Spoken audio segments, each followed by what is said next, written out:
as we continue our Jewish journey through the Gospel of Mark. We took a brief pause last week for the holiday of Shavuot, but we will quickly review what we covered previously as we closed out chapter 2, and we move now this week to chapter 3. So previously in a Jewish journey through the Gospel of Mark, if you've slept since I preached 2 weeks ago on it, you'll remember that there were two questions that came up in chapter 2. Why are you sitting, questions for Yeshua, why are you sitting and eating with sinners, socially acceptable among religious circles? And why do John's disciples and the disciples of the Pharisees fast, but your disciples do not? John's disciples, the Pharisees, were fasting. They came and said, they asked them that question. Why do John's disciples and the disciples of the Pharisees fast? Your disciples don't fast. Jesus answers them with a question. Answers the question with a question. Fair. It's rabbinical. While the bridegroom is with them, the attendees of the bridegroom cannot fast, can they? It's a joyous occasion. There's a wedding. So as long as they have the bridegroom with them, they cannot fast. Jewish weddings especially are joyful occasions. And so when you are celebrating a Jewish wedding, such as my wife and I celebrated in 1993, it is a festive time. They throw you up on a chair. They toss you. You get to pay them to let you down. No, that's not true. If they like you, they'll let you down. And when you cut the cake, everybody gets a piece of wedding cake. And nobody, even if they're on the strictest of diets, nobody fails to partake of the cake. Nobody says, I'm on a diet, not for me. Oh no, I don't like a vanilla cake. If it were chocolate, I would have had it, but it's vanilla. No, it's a wedding. You're going to eat the cake, right? So that's the way it is. If the bridegroom is with you, in other words, you're going to celebrate. Not going to fast. Not a day for diet. Not a day for intermittent fasting, whatever the case may be. But the days will come, Yeshua continues, when the bridegroom is taken away from them. And there'll be plenty of time to fast then. They'll fast in that day, right? In the meantime, ride the ride. Ride the ride. When you are on a roller coaster, you are living from literally moment to moment to moment. You are experiencing the now. Not thinking, none of those kids on this monstrosity with their hands lifted to heaven, because, oh my God, they're scared. They're praying to God. That's not, no, they're having a blast. Look, none of them are thinking, I wonder if we'll have pizza for lunch. You know, none of them are wondering, now, where did my mom and dad park today? No, they're experiencing the moment. No, they're not thinking about their homework that's due when they get back from vacation. They're enjoying each, and this is what Yeshua is telling you. That live in the now. There's appropriate moments for fasting and appropriate moments for celebration. And while Yeshua is with you, celebration. And he goes on and he gives another illustration, which we talked about last time. No one sews a patch of unshrunk cloth on an old garment, otherwise the patch pulls away from it, the new from the old, a worse tear results. And I used the illustration of the torn jeans. These are jeans that were not designed to be torn, like you can buy today for extra money with the tears already in them. These are the way we used to patch. And if you patched it the wrong way and the patch can pull, if you wash it and the patch shrinks, you can pull it and make the tear even worse. Jesus says, if you didn't like my Levi's illustration with the patch and the cloth, let me give you another illustration. And he gives wine and wineskins. No one puts new wine into old wineskins. And again, it's a hard one for us to imagine today because we don't put wine into wineskins. I've never done that at any rate. Otherwise, the wine will burst the skins and the wine is lost in the skins as well. And Here's an illustration that shows you exactly how that works. Right? Put new wine into fresh wineskins. And again, the fermentation process will expand in the skin, and the skin will break, so you don't put it into old skins or else everything is lost. And I concluded by arguing that we face a society that is rapidly devolving, where up is now down, and that which was evil is now called good, and that which is good is called evil. Well, depending on which station you're watching, which newscast. We talked about Lucy Connolly, arrested, 2.5 years, she's in jail for a tweet that was not to England's liking. Talked about this sick individual, the hero of multiple kids in generations growing up for the past 30 years. And this beautiful couple, Jewish couple, gunned down mercilessly by a jihadi. I don't know what else to call him. And of course, what's going on this week, these pictures that are all over the place. When I saw this, I said, who does he think he is? Is he auditioning for a road company of Les Miserables? Do you hear the people sing? Who does he think he is? This guy. And depending on what you're watching, it's interpreted as good, but I call that evil. We live in a world that calls good evil and evil good. Let us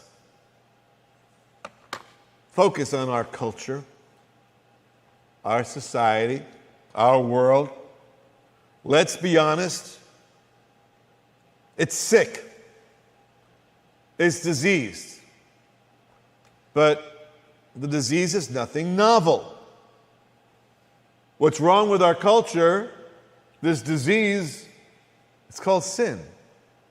But we have the cure. Our Messiah is the cure. And let's represent him to a world that desperately needs God's cure. The world does not need us burning cars and then getting up on the husk of one and waving a flag, singing, "Do you hear the people sing?" The world needs us proclaiming the good news of our Messiah. And let's talk about him. I want to talk about our Messiah today, but to introduce the topic, I want to talk about Lord of.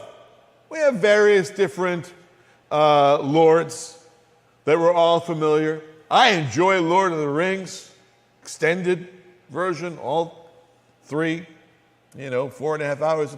Lord of the. So when if I were to tell you Lord of, it's interesting to see what you would answer. But Lord of the Rings is one Lord that many of us recognize. Many of us are familiar with Lord of the Flies, a book that they make us read in high school. It's a particular level of torture. I despise this book with a white hot despise. This is, to me, one of the great overrated pieces of literature ever foisted upon schoolboys and schoolgirls in the history of education. Lord of the Flies. Now, Lord of the Jungle, we all know Tarzan. Who's the Lord of the Jungle? Tarzan. Except, well, probably if you're under 30, you might not recognize the title. But for those of us above the age of 30, Tarzan is the Lord of the Jungle. This was one of my absolute favorite books when I was in high school, Edgar Rice Burroughs. Marvelous. And Lord of the dance. Who could forget Michael Flatley? The Lord of... You all did, didn't you? You've forgotten Michael Flatley, the Lord of the... Is there anybody here who went to see Riverdance or the Lord of the Dance or the Michael Flatley? All right, one person in this... Everybody else, get out. No, Lord of the Dance. But when we talk about Yeshua, he calls himself Lord of the Sabbath. Lord of the Sabbath. And that's the most important of the Lords that we have just surveyed. And in Mark, end of 2 through 3, beginning of 3, we see 2 episodes where Yeshua is the Lord of the Sabbath. And it happened that he was passing through the grain fields on the Sabbath, and this is Yeshua, Jesus. And his disciples began to make their way along while picking the heads of grain. The Pharisees were saying to him, look, why are they doing... This is the third question in a series of questions. We've dealt with the first 2. It's the next one. Look, why are they doing... Behold, King James. Why are they doing what is not lawful on the Sabbath, on Shabbat? When we talk about Shabbat, laws of the Torah, within the Torah, actually pretty straightforward regarding Shabbat. Don't do any work. It's a day of complete rest. Don't gather wood. Don't make a fire. It's a memorial and a remembrance. End of discussion. But Torah's injunctions, while I find them crystal clear, were too ambiguous for the ancient rabbis. Because they said, well, Torah tells us don't work. So what is work?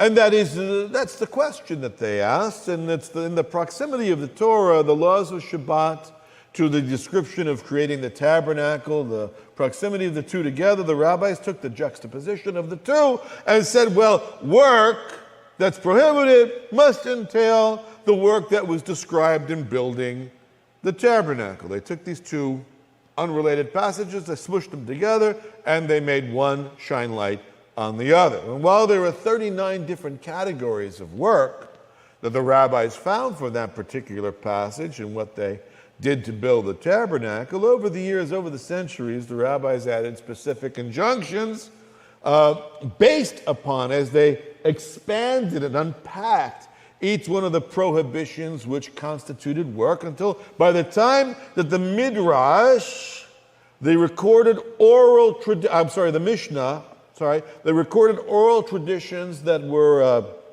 in existence at the time of Yeshua and were written down, recorded over the next 2 centuries by Yehuda Hanasi, the Judah the prince.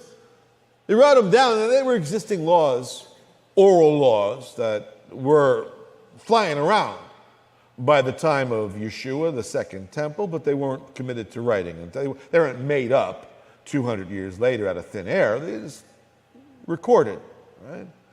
The passage that we have, by the time that we're in this passage, there are roughly 1,500 laws that the rabbis have extrapolated based on the 39 categories of work. It's a far cry, in my humble opinion, from don't gather wood, don't make a fire, don't do any work, have a complete day of rest. So, that's the background. So the disciples and Yeshua, they're walking through the grain fields, tiptoeing through the grain fields. And as they walk, the disciples are picking up grain. Nothing wrong with that. It's not illegal to pick up grain. To use a sickle on Shabbat would have been illegal. But the grain was there for people who were hungry. Except on Shabbat. See, the Pharisees see this happening, and they ask Jesus, why are your disciples doing what is unlawful? And the accusation is this: B&E, breaking and eating. They're breaking Sabbath and eating grain. So the accusation is they're guilty of B&E, right? The actual infractions they're being accused of are, let me actually break this and unpack B&E, okay, according to the rabbis here. They're accused, first of all, of walking through a forbidden wheat field, and perhaps because it was beyond a Sabbath day's journey from their home community. They were accused of reaping the grain with their hand, accused of threshing the grain when they rubbed it between their hands, accused of winnowing the grain when they blew the chaff away, and finally they're guilty of storing the grain when they deposited it into their bellies.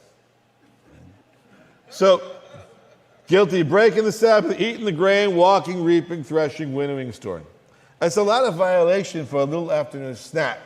But it is Sabbath. I want you to watch carefully what Jesus does, what Yeshua does. We saw this in previous weeks, right? Over and over again, this Jewish technique of answering a question with a question. And he does not give them a straight answer. He's leading them down a road. He's directing them down a particular path. And here we find, in the next verse, he said to them, have you never read? Of course, have they read? They've read. Oh, how they've read. Have you never read what David did when he was in need and he and his companions became hungry? One thing you can assume is that the Pharisees have read all the scriptures, and how David entered the house of God in the time of Abiathar, the high priest, and ate the consecrated bread, the showbread, which is not lawful for anyone to eat except the priest. And he also gave it to those who were with him. Well, the tabernacle was the house of God at the time. This is before the temple was built. And Yeshua is arguing, when somebody's hungry, hunger trumps the law. Need trumps Torah. If it's possible to do so, meet human need. There's a general principle. Yeshua is saying meeting human need is higher as a principle than keeping the letter of the law.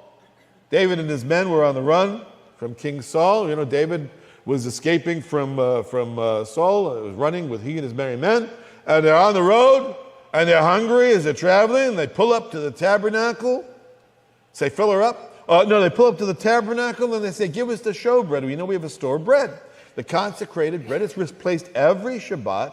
As the new bread is delivered, the old bread is generally given to the priests. And they're the only ones it's lawful to eat. But David said, I'm hungry. My men are hungry. You have bread. It belongs to the priest. Of course it belongs to the priest. But I want it.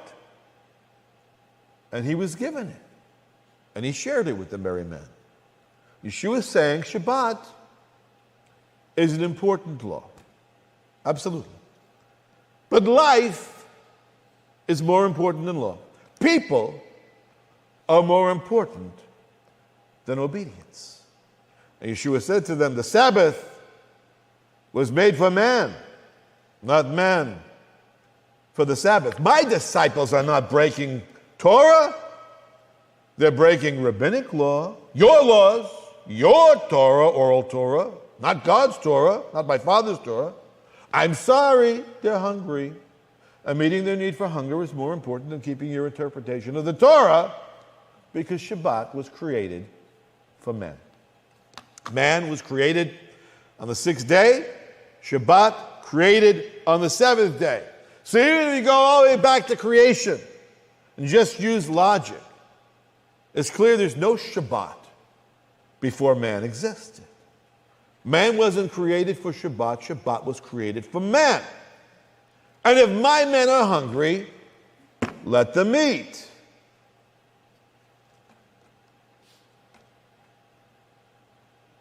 As it says in this is a midrash, this is a Jewish rabbinic thinking. Rabbi Shimon ben Manasseh says, Sabbath is given to you, and you are not given to the Sabbath. This is This is a concept that is easily grasped by even the rabbis, and it's very, very similar to what Yeshua says. This is a point of contact between Jesus, who's not saying something foreign, completely foreign to Jewish sensibilities. This is written. It doesn't contradict the stream of thought among some Jewish people. Most Jewish people, with the exception of the Essenes, were the people who wrote the Dead Sea Scrolls. Most of the Jewish people understood that life, that people's needs superseded that of Sabbath. No, the Essenes actually disagreed. They didn't think that people's needs superseded that of Sabbath. They said if somebody's sick, don't give him medicine on Shabbat. If an animal falls into a well, leave it there. But that's not the mainstream sensibility of the Jewish people. Again, mainstream thought was that people are people and law is law. And people trump law. But this is where it's going to get weird. Where Jesus is not now continuing the point of contact with Jewish thought and rabbinic thought. He touched Jewish sensibilities, but now he's going to do something completely different. 28. So the Son of Man is Lord even of the Sabbath. And look as hard as you want. You won't find a parallel in the Midrash, in the Mishnah, in the Talmud, in the Mechilta, or in any other rabbinic literature. What Yeshua says absolutely stands alone. Remember, he is the Son of Man. It's his favorite self-referential term. We've seen it already in chapter 2. We see it again here, the Son of Man from Daniel, the mysterious apocalyptic figure from Daniel 7:14, referenced an individual. I'm going to remind you, Yeshua is keeping no messianic secret here. He's very bold in what he's saying.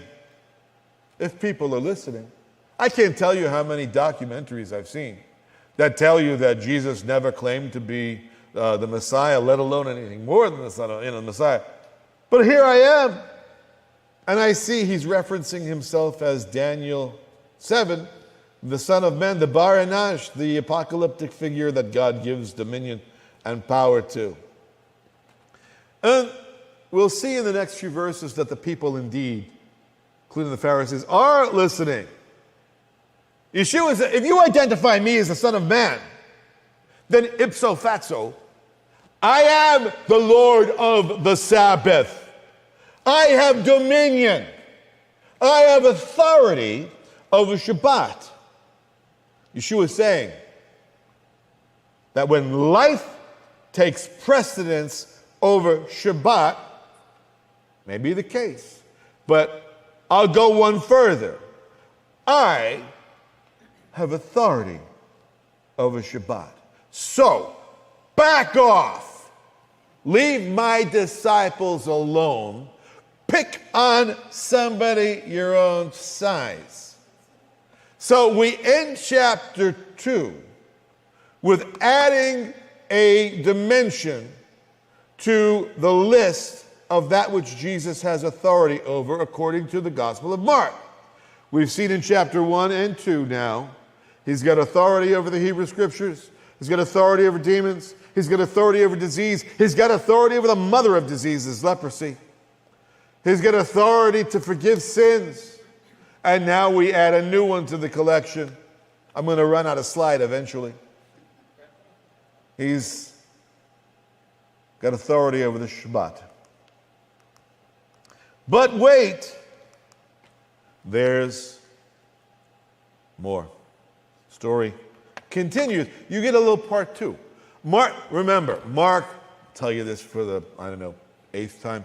Mark is not giving you stuff in chronological order, right? I would eat my hat, my yarmulke, if these two things actually occurred in chronological order. He's thematically organizing The stories regret. That's how Mark is designed. It's thematically organized, like a scrapbook. Right? And so we have Mark is going to mash up two separate events, both of which have to do with Shabbat and Yeshua's lordship over Shabbat. Let me show you what I mean. He entered again into a synagogue, and a man was there whose hand was withered. They, previous reference to they, remember, the Pharisees. They were watching Yeshua, him, Jesus, to see if he would heal him, the man whose hand was withered. See if he would heal him on the Sabbath, so they might accuse him. So, question I first have to ask, was the guy with the withered hand, was he a ringer or was he a plant, that the Pharisees had put there so that they could catch Jesus? Is that what's happening here? Well, they want to see Yeshua mess up. Maybe he was just happened to be there, but nonetheless, they want to see Yeshua messed up. Look, they want to accuse him. They want to see him actually go ahead, because thus far we haven't seen a specific healing on Shabbat. And they want to see if he's going to initiate that. Because that's not saving a life. You could say my disciples were dying of hunger. But this is just a withered hand. This is not a life or death situation. This is not even this lady. I've fallen and I can't get up. Do you remember her? Again, if you're under 30, you probably don't. But I remember her very well. Call this number, right? And get this bracelet, get this necklace. This is not even somebody who can't get up. This is just a withered hand. In other words, not life or death, just a disability. They're watching to see if Yeshua is going to heal on Shabbat, so they might accuse him. Not a life or death situation, just a disability. So the Pharisees, very clearly, looking for trouble. And looking for it, and they're going to get some. Mark 3:3. Yeshua, he said to the man with the withered hand, "Get up and come forward." I want you to notice that thus far in the narrative, there is no interaction between Yeshua and the Pharisees at all. They're hanging back, watching, waiting. But Yeshua doesn't have to be the Son of God. He doesn't have to be a mind reader to figure out that they're trying to trip him up and looking for an opportunity to make trouble for him, to catch him. And it's the kind of lying in wait. Today, somebody would have a hidden camera or they'd have the phone, and you would see that video rolling continually on the news for the next 3 months. Look at that, right, if they had such a thing in that day. But they had witnesses. That's the equivalent. So Yeshua says to them, looking for something to witness? I can see what you're doing here. I wasn't born yesterday. I'm not from Rio Linda. I'm from Bethlehem. I know exactly what mischief you're up to. So, you, with the withered hand, come right here to the middle so everybody can see you. Everybody, get a good look. Get up. Come on forward. And here comes another question. And he said to them, they're looking to catch him. He's going to catch them. He said to them, is it lawful to do good or to do harm on the Shabbat? To save a life or to kill? This is Hebrew parallelism, right? Doing good, saving the life, doing harm is to kill. Is it lawful to save a life or to kill on Shabbat? Crickets. Nothing. They kept silent. Stumped him. They're trying to set a trap for him, but he's setting a trap for them. After looking around at them with anger, Mark went there. Yeshua, the meek and mild Messiah, he gets angry right here. Peter's giving you the unvarnished version, right? Remember, this is Peter's gospel. Mark, he doesn't sugarcoat it. Yeshua looked at them, he got angry with their monkey business, with their shenanigans. By the way, shenanigans is a Hebrew word meaning shenanigans. I'll tell you exactly what he's angry about. They refused to see. They refused to see. They were unprepared. They were unwilling to see what God was doing in their midst. They refused to recognize that Yeshua is the Lord's Messiah.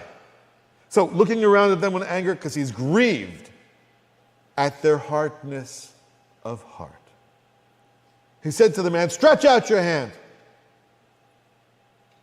He stretched out his hand, and his hand was restored. So in front of the entire synagogue service, those who were his friends, those who were his enemies, those who were in the middle, just curious, onlookers, Yeshua demonstrated that he had authority and power to heal on Shabbat. Needless to say, the Pharisees don't care too much for this. The Pharisees went out and immediately began conspiring with the Herodians against him as to how they might destroy him. So on the one hand, they say, listen, it's untoward to heal somebody on Shabbat. But by the way, while it's untoward to heal somebody on Shabbat, we will gather together to conspire to destroy you on Shabbat. And they don't see their own hypocrisy. They don't see the contradiction.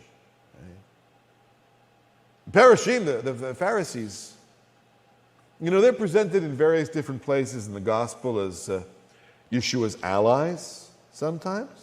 Well, and here, they're Yeshua's enemies. They're a complicated group. They're not one-dimensional cardboard villains. A variety of thought. Right? There's a wide variety of positions within the Pharisaic community regarding Jesus throughout the Gospels and in Acts. Certainly theologically, Yeshua is closer to the Pharisees' positions than any of the other Jewish sects that were in vogue in that time. But agreement regarding certain theological commonalities could not overcome the issue at hand, which ultimately is who Yeshua is and just how much authority does he possess. He can heal, he can exercise, he can demonstrate forgiveness of sins, he can forgive sins, he heals on the Shabbat, and he claims authority over Shabbat. No question. If you're claiming authority over forgiveness of sins and authority over Shabbat, then you certainly have authority over the Pharisees and the rabbinic leaders themselves, which is where it really hurt them. It hurt them really hard there.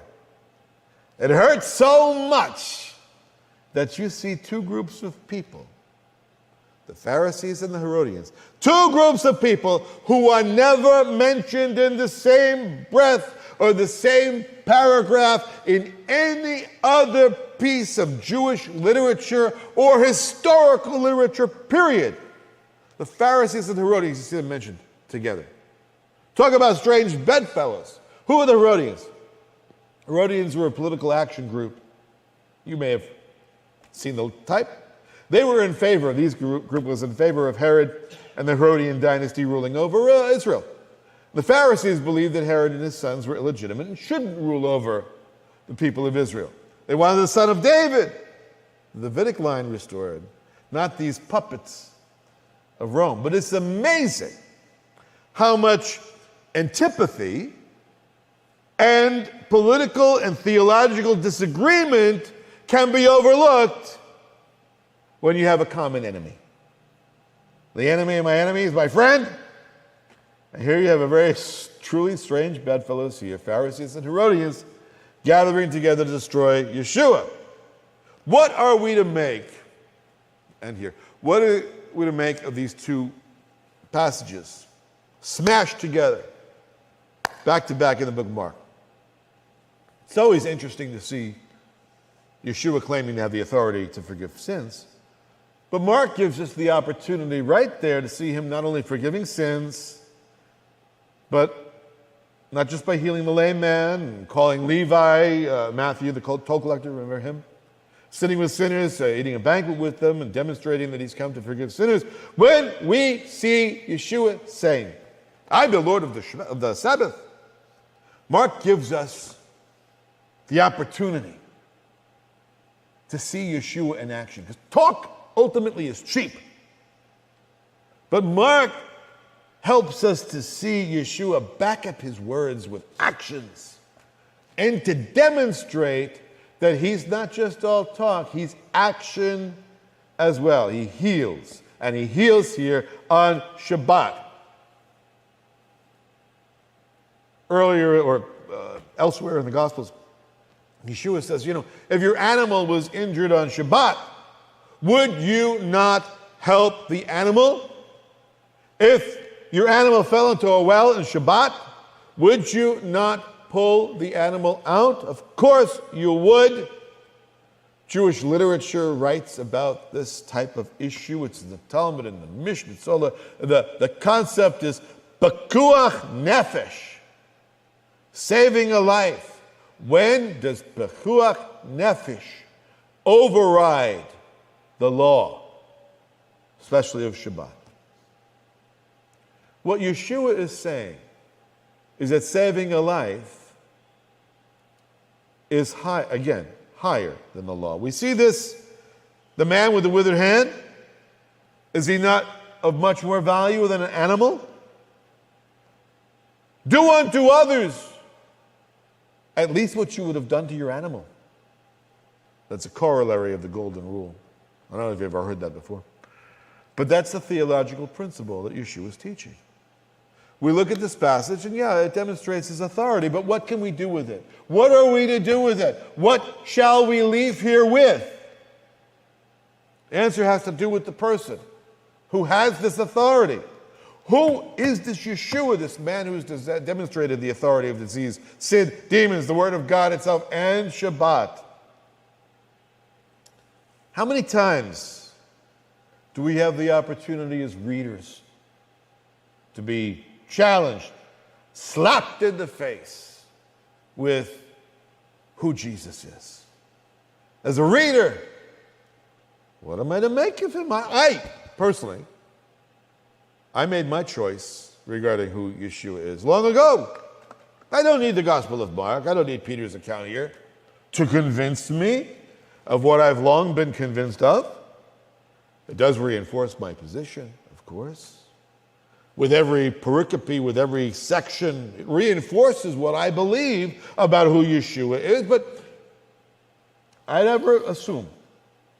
And there may well be people in this room, and there may be people watching at home who have not yet made up their mind, who are perhaps on the fence. Who is this Jesus? Who is this Jesus? If you're looking for a personal invitation to accept him, to invite you to get off the fence, I'm inviting you right now.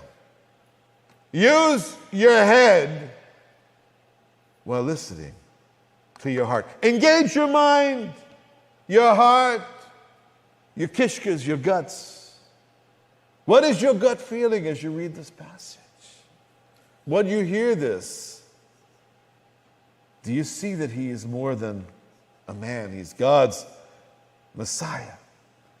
And if he is if he is who he says he is, truly, and if he truly possesses the level of authority that he claims, then we must respond. Weeks to come, we will see exactly what it means to follow Yeshua. We'll see the cost of being a disciple of the suffering servant of God, to give his life a ransom, a substitute for many. But we must follow the example of the disciples and follow him, Yeshua, no matter where he leads. There's too many people today in our churches who are very prepared to follow political flavor of choice, pastor of choice, personality on Christian television or the Christian talk circuit, conference circuit. We must